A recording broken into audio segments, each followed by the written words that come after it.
Leviticus or Wayyiqra 11. Clean and unclean animals. Good day, friends. Today we will discuss clean and unclean animals. Good day, friends. Clean and unclean mean what we can eat and what we cannot. Yahweh is not unjust to punish us because we cannot eat certain animals just because they might be very tasty. Yahweh made this body and knows what is good for us. He only wants us to live healthy and eat the right foods, so our body will function properly and stay healthy. That's right, Yahrisha. Just like Dad, who always makes sure he puts the right oil and diesel in his vehicle so the engine will last longer. In the same way, we will lead a healthier life, and we will live longer. Exactly, Leray. With every vehicle they make, you get a manual. This manual shows you how to take care of your vehicle, including what oil, diesel, petrol, or steering wheel oil to use to ensure your vehicle will last longer. And so, Yahweh says in Leviticus 18 verse 5, "You shall therefore keep my statutes and my judgments, which if a man does, he shall live by them. Therefore, by obeying his law, which is his manual he gave us, we will apply a healthier lifestyle and live healthier." With every item you buy, you get a manual, how to use the item. But many people throw the Bible away today and do not read it, so they will not have the knowledge on how to keep this product, or in other words, this body healthy and clean for our Creator.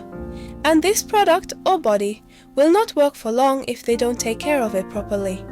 Just like our bodies, that's why Yahweh gave us His law to instruct us, because He knows what oil, or in other words, what food we should put in our bodies, so we can function properly. All kinds of meat are indeed meat and protein, and so are all the oils indeed oil. But you can't use any oil in a car, because it will damage your engine. Certain meat from animals is not healthy for us due to the type of lifestyle the animals live, what they eat, and how their digestive system works. That's the main reason why Yahweh doesn't want us to eat it. Now, friends, we are reading about clean and unclean meat that we can eat and what we can't in Leviticus or Wayyiqra 11. And in the very first verse, we see, "And Yahweh spoke to Moses and Aaron and said to them." Please note, friends, here Yahweh is speaking directly to Moshe and Aaron. Do you remember in the 10 Commandments series we said that the people didn't want to listen to Yahweh's commands anymore? And so Moshe had to go get all the other laws. And so Yahweh spoke directly to Moshe from there. So the laws about eating clean and unclean meat are not Moshe's laws, but Yahweh's laws. And here Yahweh is speaking directly to Moshe and giving humanity their user manual, what they can eat to keep this body healthy and clean, so humanity can live healthier and longer.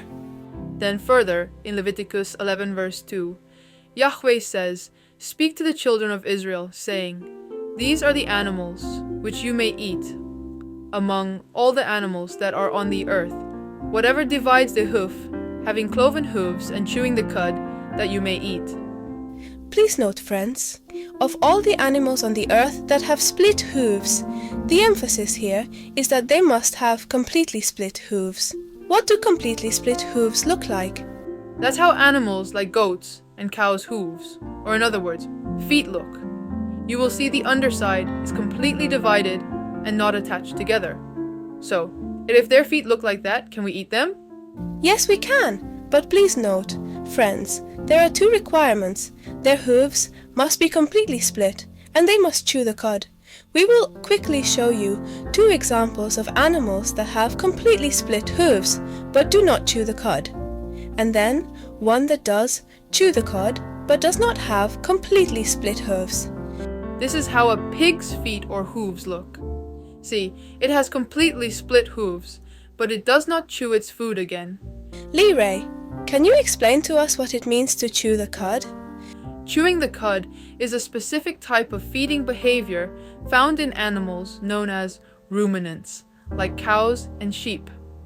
These animals have a complex stomach with several chambers that allow them to regurgitate their food so the animal can chew it again for better digestion. This process is called rumination. On the other hand, pigs have a simple stomach like humans. They chew their food thoroughly before swallowing, but they do not regurgitate their food like animals that chew the cud, such as sheep and goats. So, pigs do not regurgitate their food, although they have split hooves, so they are unclean according to Yahweh. But now, friends, in the case of the camel, it chews the cud like sheep and cows, but are its hooves completely split? Here, you see the feet of a camel. From the eye, it looks like it has split hooves, and here it just looks like its skin covers its split hooves. But if we look at the bottom of its hooves, we see they are not completely split. So it is also unclean in the eyes of Yahweh. And now Yahweh goes further in Leviticus 11 verse 4 and says, "Nevertheless, these you shall not eat among those that chew the cud, or those that have cloven hooves. The camel, because it chews the cud but does not have cloven hooves, is unclean to you. The rock hyrax, because it chews the cud but does not have cloven hooves, is unclean to you." Verse 6, "And the hare, because it chews the cud but does not have cloven hooves, is unclean to you. Also the pig, because it has cloven hooves, yet does not chew the cud, is unclean to you. Their flesh you shall not eat, and their carcasses you shall not touch. They are unclean to you." And now we move on to the creatures in the seas, rivers, and ponds. And Yahweh says in verse 9 that everything in the waters, seas, and rivers that have fins and scales you may eat, but everything in the seas and rivers that does not have fins and scales, among all the swarming things in the water and among all the living creatures that are in the water, they are detestable to you. Now with the creatures in the water, we see there are also two requirements, similar to the animals on land, and that is that the animals in the water must have fins and scales. So fishes that do not have fins and scales must be an abomination to us, and we may not eat their flesh or touch their carcasses or dead bodies. Unfortunately, time has caught up with us. We will continue in part 2, and we will look at the other animals that we may eat and those we may not. May you have a blessed day. Shalom.